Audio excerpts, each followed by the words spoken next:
சிலுவை என்னும் மரம் கல்வாரியில் நாட்டப்பட்ட புனிதமான நாள். இன்று திரு அவை இயேசுவினுடைய இறப்பை உருக்கமாக கொண்டாடுகின்றது. உன்னதருக்கே இந்த நிலை என்றால் உலகிற்கு என்ன நிலை என்ற கேள்வி 2000 ஆண்டுகளாக எழாமல் இல்லை. ஆனால் அதற்குரிய பதில் இன்னும் நமக்கு வந்து வசமாகவில்லை என்ற உணர்வோடு தான் இந்த திருச்சடங்கில் நாம் பங்கெடுக்கின்றோம். வெறுமையாக்கப்பட்ட இந்த பீடத்திற்கு முன்பு சிவப்பு உடை அணிந்த அருள் பணியாளர்களோடு திரு அவை இயேசுவினுடைய பாடுகளை நினைவு கூறுகின்றது. தியாகத்தினுடைய உச்சத்தை உலகறிய செய்ய இயேசு கழுமரம் ஏற்றப்பட்ட இந்த நாளிலேயே அவர் கொலை செய்யப்படுகின்றார். எனவே வெறுமையினுடைய உச்சத்தில் உலகம் இயேசுவை உற்று நோக்குகின்றது. உன்னதர் உலக வாழ்வுக்காக தன்னை அர்ப்பணித்தவருடைய உன்னதம் நமக்கு ஆசீர்வாதமாக கிடைக்க வேண்டும் என்ற எண்ண ஏக்கத்தோடு உலகம் முழுவதும் இயேசுவினுடைய இந்த கல்வாரி இறப்பை நாம் நினைவு கூறுகின்றோம், இறைவேண்டல் செய்கின்றோம். தன்னுடைய வாழ்க்கையிலே இயேசு கடைசி நிகழ்வு வாழ்வு என்று ஒன்றை அறிந்த பின்பு, உணர்ந்த பின்பு, அதை தன்னுடைய வாழ்க்கையிலே அனுபவிக்கப் போகிறேன் என்பதை தெரிந்த பின்பு இயேசு மிக ஆழமாக செய்த ஒரே காரியம் ஜெபம். தந்தையோடு அவர் உறவு கொண்ட அந்த உறவு நிலை. அவர் ஜெஸ்தமனி தோட்டத்திலே ஜெபிக்கின்றார். வழக்கமாக ஜெபிக்கக்கூடிய அந்த ஜெஸ்தமனி தோட்டத்திலே கடவுள் ஜெபிக்கின்றார். இரத்த வியர்வை சிந்தி ஜெபிக்கின்றார். உளம் குமுறி உரத்த குரல் எழுப்பி கடவுளை பார்த்து ஜெபிக்கின்றார். ஆண்டவரே, இந்த துன்பகலம் என்னை விட்டு அகன்று போவதாக இருந்தால் அகன்று போகட்டும், இல்லை என்று சொன்னால் உம்முடைய திருவுளம் இதுவே என்றால் அது நிறைவேறட்டும் என்ற தாழ்ச்சியான உணர்வோடும் சம்மதத்தோடும் ஆண்டவருக்கு முன்பு தன்னை ஒப்பு கொடுக்கின்றார். தந்தையே, உம்முடைய கையில் என்னுடைய ஆவியை ஒப்படைக்கிறேன் என்று சொல்கின்ற பொழுது தந்தையினுடைய அன்பில் அவர் கொண்ட பிரமாணிக்கமும் இந்த மக்களை பாதுகாக்க அவர் எடுத்த அர்ப்பண முயற்சியும் நமக்கு தெள்ளத் தெளிவாக தென்படுகின்றது. எனவே பிரமாணிக்கம் நிறைந்த ஒருவனால்தான் அர்ப்பணத்தோடு வாழ முடியும் என்பதையும், அந்த அர்ப்பணம் ஒருபோதும் இந்த மண்ணோடு மண்ணாடு புதைத்து விட முடியாது, அது நிச்சயமாக தளிர்விட்டு இந்த உலகிற்கு பலன் கொடுக்கும் என்பதையும் இயேசுவினுடைய இந்த நிகழ்வு நமக்கு சுட்டி காட்டுகின்றது. அன்புக்குரியவர்களே, 2-3 ஆண்டுகளுக்கு முன்பு ஒரு இளைஞன் தன்னுடைய 36வது வயதில் இறக்கின்றான். ஒரு அருள் தந்தையினுடைய உறவுக்காரர் அவர். அந்த அடக்க சடங்கிலே நானும் பங்கெடுத்தேன். 36 வயது இளைஞர் ஒருவர் ஆலயத்திலே உயிரற்று கிடக்கின்றார். அந்த ஆலயத்தில் கூடியிருந்த பெருவாரியான மக்களுடைய கண்களிலிருந்து கண்ணீர் துளிகள் அந்த ஆலயத்தை நனைத்து கொண்டே இருந்தது. அந்த இடத்தில் குருவானவர் அந்த மக்களை பார்த்து ஒரு கேள்வி கேட்டார். இந்த உலகையெல்லாம் வழிநடத்தி காத்து படைத்து நம்மை இன்றும் பராமரிக்கக்கூடிய கடவுள் அவருடைய ஆடையை தொடுகின்ற பொழுது கூட மனுக்குலத்தில் மக்களுக்கு சுகம் கிடைத்தது. இவன் தன்னையே காப்பாற்றிக் கொள்ளட்டும் என்ற ஒரு ஏளனத்துக்கு பெருமை பாராமல், புகழ் பாராமல், தற்புகழ்ச்சி எதிர்பாராமல், பெருமை நாடாமல், தந்தையே உம் கையில் என் ஆவியை ஒப்புக் கொடுக்கிறேன் என்று சொல்லி 33 வயதில் தன் உயிரை நமக்காக அர்ப்பணித்த இறைவனுடைய ஆலயத்தில் கூடி 36 வயது நிரம்பிய ஒரு இளைஞனை அவருடைய வாழ்வை சிந்திக்கக்கூடிய தருணம் என்று குறிப்பிட்டார். அன்புக்குரிய சகோதர சகோதரிகளே, இயேசு ஆண்டவருடைய இறப்பு என்பது ஒரு எளிய நடப்பு அல்ல, அது ஒரு அரிய வகை நடப்பு. இந்த நாளிலே இயேசு ஆண்டவர் எந்த அதிகாரிகளுக்கும் ஆட்சியாளர்களுக்கும் தன்னை ஒருபோதும் அடிமையாக்கி கொள்ள விரும்பவில்லை. அவர்களுக்கு அவர் பயப்படவும் இல்லை. தன்னுடைய வாழ்க்கையில் வழி ஒன்று, ஒரே வழி, தந்தையின் வழி, அது நேர் வழி. அவர் ஒருபோதும் குறுகிய பாதைகளையோ குறுக்கலான சிந்தனைகளையோ தன் வசம் வைத்து துதிபாடும் மாந்தரோடு தன் பெருமையை புகழை நிலைநாட்டவோ வளர்த்தெடுக்கவோ அவர் ஒருபோதும் விரும்பியது இல்லை. மாறாக தந்தைக்கு அர்ப்பணிக்கப்பட்ட வாழ்க்கையை பிரமாணிக்கமாய் தந்தையுடைய கரங்களில் ஒப்பு கொடுப்பது என்பதனுடைய கடைசி காணிக்கைதான் உம் கையில் என் ஆவியை ஒப்பு கொடுக்கிறேன் என்பது. எனவே சிலுவையில் ஜெபிக்கின்றார், கெத்செமனே தோட்டத்தில் ஜெபிக்கின்றார். தன்னை தேடி வரக்கூடிய மக்கள் நலன் தேடி வருகின்ற பொழுதும், அற்புதங்களை அதிசயங்களை தேடி வருகின்ற பொழுதும் தனக்காக அல்ல, நாடி வரக்கூடிய மக்களுடைய தேவை நிறைவேற ஜெபிக்கின்றார். அவர்கள் வாழ்வு பெற ஜெபிக்கின்றார், உயிர் பெற ஜெபிக்கின்றார், நலம் பெற ஜெபிக்கின்றார். எவற்றையெல்லாம் விரும்பி தந்தையிடம் கேட்டாரோ அவை யாவற்றையும் தந்தை தன்னுடைய மகன் வழியாக நிறைவேற்றியதால் தந்தையின் மீது நம்பிக்கை கொண்டு நமக்காக தன் ஆவியை கடவுள் தந்தையிடம் ஒப்படைத்த தியாக நாள் இன்றைய நாள். எனவே தந்தையோடு நாம் கொள்ளக்கூடிய இந்த உறவு என்பது இந்த உலகில் வாழக்கூடிய மனிதர்களோடு கொள்ளக்கூடிய அன்பின் தொடர்பாகவும் உறவின் நிகழ்வாகவும் அமைய வேண்டும் என்று அவர் விரும்புகின்றார்.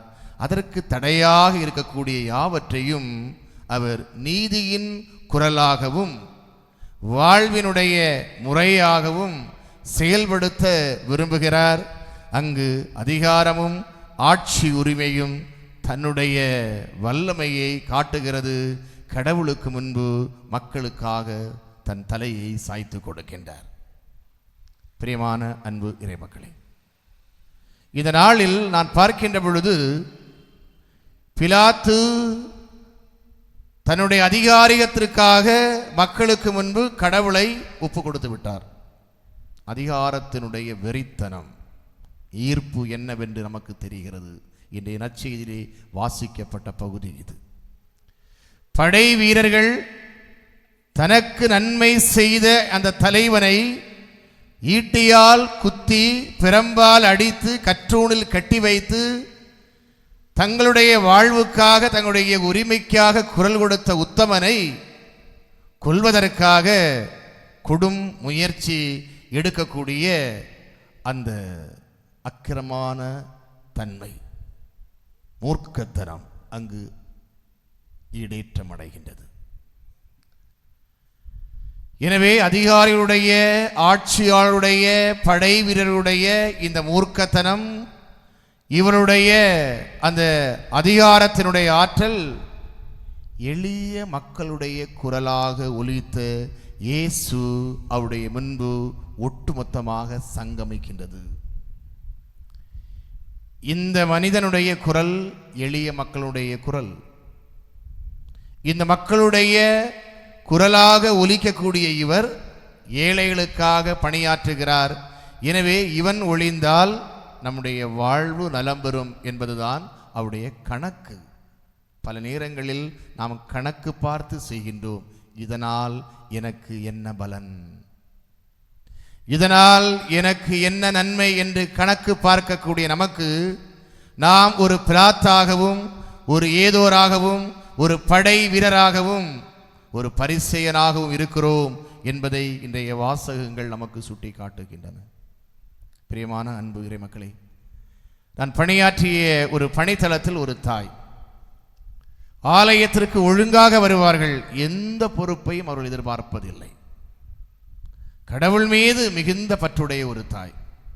ஆலயத்தை சுத்தம் செய்தல், வழிபாடுகளுக்கான ஏற்பாடுகளை செய்தல், சின்ன சின்ன கிராம முன்னேற்ற சங்கமாக இருக்கலாம் அல்லது அன்பியமாக இருக்கலாம். எனவே எந்த பொறுப்பிலும் இல்லாமல் ஆலய பணிகளை செய்து சின்ன சின்ன குழுக்களில் தன்னுடைய பங்கேற்பை அமைத்து கொண்டு அதிலே ஒரு நிறைவும் நிம்மதியும் பெற்று வாழக்கூடிய தாய் அவள். தன்னுடைய இளைய மகன் இராணுவத்திலே பணியாற்றி கொண்டிருந்தார். தன்னுடைய கணவன் கூலி தொழில் செய்து கொண்டிருந்தார். ஆலயத்தில் வந்து போகக்கூடிய இந்த தாய் திடீரென்று காணாமல் போகின்றாள். கணவன் மருத்துவமனையிலே ஒரு சில நாட்கள் இருக்கின்றார், இறந்து விடுகின்றார். ஆலயத்திற்கு வராமல் போகிறார். தனிமை. கணவன் சென்று விட்டார், மகன் இராணுவத்தில் இருக்கின்றான். எனவே ஒரு மனம் சங்கடப்பட்டு வருந்தி தனிமையினுடைய விரக்தியினுடைய உச்சத்திலே இல்லத்தில் அடங்கி கிடக்கக்கூடிய இந்த தாயை சென்று சந்தித்து ஆறுதல் வார்த்தை சொல்லி ஜெபித்து மீண்டும் ஆலயத்தில் வர வைத்தேன். ஆனால் பிரியமான அன்பு சகோதர சகோதரிகளே, இந்த நிகழ்ச்சி நடந்து 3 மாதத்திற்குள் ஒரு செய்தி வருகிறது. அவருடைய வாழ்வினுடைய ஆதாரமாக இருந்து தனக்கு வழிகாட்டிய ஒரே மகன் இராணுவத்தில் இறந்து விடுகிறான் என்று சொல்லக்கூடிய ஒரு செய்தி. இளைஞன். பிரியமான அன்பு இறைமக்களே, இராணுவ மரியாதையோடு அவருடைய உடல் அடக்கம் செய்யப்படுகிறது. அந்த தாயை ஆலயத்தில் காணவில்லை. சுமார் 6 மாதம் நான் எதுவும் அவளிடம் பேசவில்லை. ஒரு சில சமயங்களில் சென்று அவளை பார்த்து விட்டு வந்திருக்கின்றேன். 6 மாதம் கழித்து விழா நிமித்தம் அவருடைய இல்லத்திலே சந்திக்கின்ற பொழுது நான் அமைதியாக இருக்கின்ற பொழுது அவர்களும் அமைதியாக இருந்தார்கள். கடைசியாக நான் அந்த தாயை பார்த்து, அம்மா சரி நான் போயிட்டு வரேன், உங்களுக்காக ஜெபிக்கிறேன் என்று சொன்ன பொழுது தாய் சொன்னார்கள், இனி எனக்காக யார் இருக்கின்றார்? ஃபாதர், எனக்காக இனி யார்? எல்லாம் முடிந்து விட்டது. வார்த்தைக்கு பதில் சொல்ல முடியவில்லை. ஏனெனில் தன்னுடைய அன்பினுடைய அடையாளமாக இருந்த கணவன் காணவில்லை. தன்னுடைய வாழ்வுக்கு துணை நின்ற வயது காலத்தில் நம்பிக்கையின் அடையாளமாக இருந்த ஒரு மகனும் இறந்து விடுகிறான். கடவுளே, உமக்காக உம்முடைய பணிக்காக எதையும் எதிர்பாராமல் பணியாற்றிய என் கதி என்ன ஆயிற்று? எனக்காக இனி யார் என்ற கேள்வியை கேட்ட பொழுது பிரியமானவளே, பதில் சொல்ல முடியுமா? நான் சொன்னேன், தொடர்ந்து கடவுளிடம் பேசுங்கள் என்று சொன்னேன். மனிதனாக இருக்கக்கூடிய என்னிடம் நீங்கள் பேசாதீர்கள், தொடர்ந்து பேசுங்கள். கடவுள் உங்களுக்கு உணர்த்துவதை நீங்கள் செய்யுங்கள் என்று மட்டும் நான் சொல்லிவிட்டு அதற்கு பிறகு நான் அவர்களை அடிக்கடி சந்திப்பேன். அவ்வளவுதான். பிரியமான அன்பு சகோதர சகோதரிகளை, பல நேரங்களில் சிலருடைய சங்கடங்களை அல்லது பலருடைய கேள்விகளுக்கு நாம் பதில் கொடுக்க முடியாது, தீர்வும் கொடுக்க முடியாது. அந்த வகையில் தீர்வு காண முடியாத ஒரு இறப்பு இயேசுவின் இறப்பு. அந்த தாய் என்ன பாடுபட்டிருப்பார்கள்? எகிப்திலே தன்னுடைய மகனை ஏரோது கொன்று விடுவான் என்று அறிந்து எகிப்துக்கு தன்னுடைய கணவன் சூசையப்பரோடு யோசேப்போடு ஓடுகிறாள் அன்னை மரியாள். தன்னுடைய மகனை தேவாலயத்தில் காணவில்லை. எங்கே என்னுடைய மகன் என்று அன்னை மரியாள் தேடி தேடி அலைகின்றாள். ஒரே மகன். இந்த மகனுடைய வாழ்வு என்னுடைய வாழ்வினுடைய அடையாளம் என்று அறிந்துதான் எளியவர், நேர்மையானவர், உழைப்பாளி என்று அறியப்படக்கூடிய உத்தம மனிதர் யோசேப்பினுடைய மகன். உலகம் முழுவதும் எடுத்துக்காட்டாக ஒரு பெண் வாழ வேண்டும் என்றால் மரியாளை போல வாழ வேண்டும் என்று சொல்லி எல்லோரிடமும் அன்பு பாராட்டக்கூடிய ஒரு தாயினுடைய, எளிய தாயினுடைய மகன் இயேசு இன்று இந்த தாயினுடைய மடியிலே உயிரற்று கிடக்கின்றார். இந்த தாயின் இந்த வாசிக்கப்பட்ட செய்தி, இயேசு சொல்கிறார் இறப்பதற்கு முன்பு, அம்மா இதோ உன்னுடைய மகன். தன் அன்பு சீடனை பார்த்து இதோ உன் தாய். இதுதான் கிறிஸ்தவம். வாழ்வு இழந்து கிடக்கக்கூடிய ஒரு தாயை தன் தாயாய் நேசிப்பதும், நம்பிக்கையோடு இருக்கக்கூடிய ஒரு இளைஞனுடைய கரங்களில் இறை பணியை, பொது பணியை ஒப்பு கொடுத்து இந்த உலகம் உருமாற, வாழ்வு வர ஒரு அழைப்பை, ஒரு வாய்ப்பை கொடுப்பதும் கடவுளுடைய தலை சிறந்த அழைப்பு, பணி என்று நாம் அறிகின்றோம். எனவேதான் வயதுக்கு மூத்த பேதுரு இருக்கின்றார். அவர்தான் தலைமை பொறுப்பை எடுக்கிறார். ஆனால் தன்னுடைய தாயை ஏன் யோவானிடம் ஒப்படைக்க வேண்டும்? அன்புதான் இதயத்தை அறிந்து இதயம் பேசும் வாழ்வை இந்த உலகில் வாழ முடியும் என்பதை இயேசுவே அறிந்திருந்தார். எனவே அன்புக்குரிய அருமை சகோதர சகோதரிகளே, இந்த அருமையான நாளிலே எருசலேம் நகர் பெண்களை பார்த்து இயேசு என்ன சொல்கிறார்? எனக்காக அழாதீர்கள், உங்களுக்காக, உங்களுடைய பிள்ளைகளுக்காக அழுங்கள். மார்பில் அறைந்து கொண்டு அந்த பெண்கள் செல்கிறார். இந்த பெண்கள் மீது கடவுள் எவ்வளவு கரிசனையோடு இருக்கிறார். பாவப்பட்ட அந்த பெண்கள், எளிய பெண்கள், கள்ளம் கவடில்லாத பெண்கள் கூட்டமாக சேர்ந்து வலுவற்று, இதோ இவர் நீதிமான், இவரை விட்டுவிடுங்கள் என்று மார்பில் அடித்து ஓங்கி ஒலிக்கின்ற பொழுது அவர் சொல்கிறார், நீங்கள் விதவை ஆகிவிடாதீர்கள். பிலாத்துவும் ஏரோதும் படை வீரரும் உங்கள் வாழ்க்கையை முடிக்க பார்ப்பார்கள், இல்லை என்றால் உங்களுடைய கணவருடைய உயிரை எடுத்து விடுவார்கள், வாழ்க்கை முழுவதும் இல்லாமல் குடும்பம் அழிந்துவிடும். உங்களுக்காக அந்த இழப்பை ஏற்றுக்கொள்ள நான் இருக்கிறேன் என்று சொல்லக்கூடிய தந்தைக்குரிய கரிசனையோடும் தலைவனுக்குரிய மாண்போடும் இந்த பெண்களுக்கு ஆண்டவர் அந்த நேரத்தில் ஆறுதல் சொல்கின்றார். பிரியமான அன்பு இறைமக்கள், இதுதான் தலைவன். எனவேதான் நம்முடைய கடவுள் நல்லவர், ஆகவேதான் நம்முடைய கடவுள் வல்லவர். அந்த கடவுள் இன்றும் என்றும் நமக்கு போதுமானவர். முழந்தாள் படியிடுகின்றோம். துன்பத் துயரங்கள் நம்மை வாட்டி வதக்கின்ற பொழுது ஓடி ஒளியக்கூடிய கூட்டத்தில் மத்தியில் துன்பம் துயரம் தன்னை வாட்டிய பொழுது கூட துன்பம் துயரம் நம்மை ஒருபோதும் அணுகிவிடாமல் பார்த்து கொள்ளக்கூடிய தாய் உள்ளத்தோடு நேசிக்கின்ற, பராமரிக்கக்கூடிய அந்த கடவுளுடைய குரல் இன்று தியாகத்தினுடைய உச்சத்தை உலகறிய செய்கின்றது. எனவேதான் பிரியமானவர்களே, நம் இதயத்தை உருக்கக்கூடிய புனிதமான நாள் புனித வெள்ளி. இந்த புனிதத்திலே மனிதம் தன்னை முழுமையாக ஒப்பு கொடுக்கப்படுகிறது. இந்த புனிதத்தில் தான் மனிதம் தழைக்கப்படுகிறது. எனவேதான் பிரியமான அன்பு இறைமக்களே, அரிமத்தியா ஊரை சார்ந்த சூசை யோசேப்பு அவருடைய கல்லறை கடவுளுக்கு ஒப்பு கொடுக்கப்படுகிறது. அங்கங்கே ஒரு சில செல்வந்தர்கள் கடவுளுடைய மதிப்பீடுகளுக்காக தங்களை ஒப்பு கொடுக்கிறார்கள் என்பது ஒரு உதாரணம். செஞ்சூரியன் என்று சொல்லக்கூடிய ஒரு நூற்றுவ தலைவன் ஆண்டவருடைய சார்பாக குரல் கொடுக்கின்றார். எனவே அன்புக்குரிய அருமை சகோதர சகோதரிகளே, இந்த உலகிலே நறுமண பொருட்களை கொண்டு குவிக்கின்றாள் மக்தலா மரியா. தன்னுடைய வாழ்க்கையில் நாம் விவிலிய அறிஞர்கள் சொல்ல, ஓராண்டு உழைத்தால் கூட அந்த உழைப்பின் பயனாக இவ்வளவு குங்குமச்சிமிழ் தைலத்தை வாங்க முடியாது, அதை இயேசு ஆண்டவருக்கே என்று அவள் தயாரித்து வைத்து கல்லறையை விட்டு அந்த பெண்மணி ஒதுங்கவே இல்லை. எல்லோரும் ஓடி போனார்கள். இயேசுனுடைய உயிர்ப்பை அந்த பெண்தான் உலகில் முதலிலே அறிவிக்கின்றாள். இவன் சாதித்தான், இவள் சாதித்தாள் என்ற பொழுது உலகம் கூடி பாராட்டி உடனிருக்க விரும்பும். வலிகளை தாண்டி வலிகளோடு பயணிக்கின்ற பொழுது உலகம் ஒதுங்கிக் கொள்ளும். அப்படித்தான் பிரியமானவர்களே, வலி மனிதனுடைய வாழ்வுக்கு வலிமை கொடுக்கும் என்பதற்கு உதாரணம்தான் இயேசுனுடைய இழப்பினுடைய உட்கூற்று. ஏனெனில் அதற்குள் இருக்கக்கூடிய கருதான் உயிர்ப்பு. எனவே இந்த நாளில் பலரும் பாரப்பட்டு வந்திருக்கலாம். நமக்கு விடை தெரியாது, உங்களுக்கு தெரியாது, எனக்கு தெரியாது.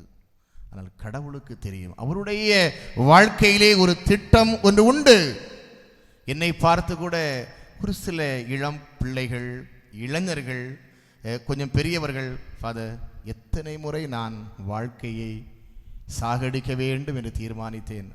உண்மையிலே நான் அன்று பல நாட்கள் உறங்கியதில்லை. அந்த குடும்பத்திற்காக, அந்த மக்களுக்காக ஜெபித்தேன். இப்படிப்பட்ட ஒரு சூழலில் இந்த மக்கள் வாழ்கின்றாரே கடவுளை, நான் இன்னும் இந்த புனித தளத்திலே வந்து புனிதருடைய அந்த வாழ்க்கையை ஆழ்ந்து படிக்கின்ற பொழுது நம்முடைய வணக்கத்துக்குரிய மறைசாட்சி புனித தேவசகாயம் சுமார் 6-7 ஆண்டுகள் கடுமையாக சித்திரவதையை மேற்கொண்ட பொழுது கூட ஒரு நாள் கூட அவர் சாக வேண்டும் என்று விரும்பியதில்லை. இயேசு ஆண்டவரை போல துன்பம் வந்து போகிறது, அதை நிறைவேற்றுவது உமது கடமை, உமது திருவிழம் நிறைவேறட்டும். இந்த இயேசுனுடைய வழி நின்று வாழ்ந்த புனிதருடைய தளத்தில் நாம் இந்த புனித வெள்ளி திருவழிபாடை திருச்சடங்குகளை ஒப்புக் கொடுக்கின்ற பொழுது நம்முடைய உள்ளம் எப்படிப்பட்டதாக இருக்க வேண்டும்? வேடிக்கை பார்க்கக்கூடிய மாந்தராக மட்டும் இருக்கின்றோமா? நிலைப்பாடு கொண்டு அர்ப்பணத்தோடு வாழக்கூடிய உயிர் துடிப்புள்ள அர்ப்பணமிகு மக்களாக வாழ இருக்கின்றோமா? அல்லது அங்கொன்று இங்கொன்று பேசி காலங்களை கடத்தி பாசாங்கு செய்து சுயநலத்தோடு வாழ கற்றுக்கொள்ள மனிதர்களாக இருக்கின்றோமா? குறைந்தபட்சம் இயேசுவுக்காக குரல் கொடுத்த அந்த எருசலேம் பெண்மணியை போல, இயேசுனுடைய முகத்தை விரைந்து சென்று துடைத்த வீரப்பெண் வெரோனிக்காளை போல, பலருடைய மத்தியிலே வயலில் இருந்து வேலை செய்த களைப்பிலும் இயேசுவுக்கு உதவ வேண்டும் என்ற மனமில்லாமல் அந்த உதவியை செய்யக்கூடிய அளவுக்கு உதவும் சீமோனாக நம்மால் இருக்க முடியுமா? சிந்திப்போம். வெறும் சடங்குகளோடும் வந்து போகக்கூடிய நாட்களாகவும் மட்டும் நம்முடைய வழிபாடும் கொண்டாட்டமும் இருந்துவிடக்கூடாது. வெறுமையாக்கப்பட்ட இந்த திருப்பீடம் இயேசுனுடைய உயிர்ப்பை கொண்டாடுகிற ஜொலிப்பது போல நம்முடைய வாழ்க்கையில் இருக்கக்கூடிய அடிமைத்தனங்கள், சோம்பல்கள், தவறான புரிதல்கள், ஆணவ போக்குகள், நீயா நானா என்று சொல்லக்கூடிய போட்டி மனப்பான்மைகள், விட்டு கொடுக்க முடியாத சுயநல எண்ணங்கள், இவற்றுக்கு சாவு மணி கொடுக்க நமக்காக செத்திருக்கிறார் நம்முடைய தலைவன் ஆண்டவர் இயேசு. எனவே பிறருக்கு பாரம் கொடுக்கக்கூடிய சிலுவையாக இல்லாமல், சிலுவையினுடைய நிறைவில் தந்தையே நம்பிக்கையோடு உம்முடைய கையில் என்னுடைய ஆவியை ஒப்புக் கொடுக்கிறேன் என்று சொன்ன ஆண்டவருடைய வார்த்தையை கேட்டு தந்தை உயிர் கொடுத்தது போல எனக்கும் என்னால் உயிர் கொடுக்க முடியும், என் குடும்பத்திற்கும் உயிர் கொடுக்க முடியும், இந்த சமூகத்திற்கும் உயிர் கொடுக்க முடியும் என்ற உயிர் துடிப்புள்ள அர்ப்பணம் நிறைந்த கடவுளுடைய சீரலாக வாழ கற்றுக்கொள்ள வேண்டும் என்ற படிப்பினையை தான் விதைக்கப்பட்ட விதையினுடைய செய்தி நமக்கு சொல்லிக் கொடுக்கின்றது. எனவே அன்புக்குரியவளை, சிலுவை இந்த உலகினுடைய மீட்பினுடைய நுழைவாயில், கல்லறை அதனுடைய இறுதி வாயில். அங்கு சிலுவையில் ஏற்றப்பட்டு கல்லறைக்குள் நுழைந்து அதிலிருந்து வெளியே வந்து நம்மை மீட்க தன்னை அர்ப்பணித்த நாள். சாவு மணி கொடுக்கப்பட வேண்டிய ஒவ்வொரு தேவையற்ற காரியங்களுக்கும் இன்று நாம் தீர்ப்பெழுதி அதை இன்று மண்ணோடு மண்ணாக புதைத்து விடுவோம். உயிர்த்தெழுந்து வாழ வேண்டிய நல்ல பண்புகள் யாவையும் தளிர்க்க விட்டு அவற்றின் வழியாக எல்லோரும் வாழ்வு வரக்கூடிய அந்த வசந்த காலத்திற்கு நாம் வழிவகை செய்வோம். சந்தனத்தை வெட்டுகின்ற பொழுது வெட்டக்கூடக்கூடிய கோடாரி கூட வெட்டப்படக்கூடிய சந்தனத்தால் மணப்பது போல இயேசுவினுடைய பிள்ளைகள் நாம் என்பதால் எந்த சூழலும் அந்த உயர் மதிப்பீடுகளை விட்டு கொடுக்காமல் வாழ கற்றுக்கொள்வோம். அங்குதான் இயேசு வாழ்கிறார். அங்குதான் இயேசு விதைக்கப்பட்ட அந்த இரகசியம் இந்த உலகிற்கு உன்னத செய்தியை அறிவிக்கக்கூடிய நிகழ்வாக மாறுகின்றது. சிந்திப்போம், உள்ளத்தில் உறைய வைப்போம். நமக்காக விதைக்கப்பட்ட விதை தளிர்க்கட்டும், காய்த்து கனிந்து பலன் கொடுக்கட்டும். இந்த அவனி முழுவதும் இயேசுவினுடைய குரல் ஒலிக்கட்டும், அவருடைய விழுமியங்கள் வாழட்டும். அதற்கு நம்மையும் ஒரு தகுந்த கருவியாக அர்ப்பணிக்க இந்த திருச்சடங்கில் நம்மை ஒப்புக் கொடுப்போம். இயேசுவினுடைய அருளை நம்முடைய உள்ளங்கள், இல்லங்கள், சமூகங்கள் காண நம்மை இயேசுவோடு முழுமையாக விதைத்து இயேசுவோடு தவிர்க்கக்கூடிய உயிருள்ள சாட்சிகளாக நம்மை அர்ப்பணிப்போம். ஆமேன்.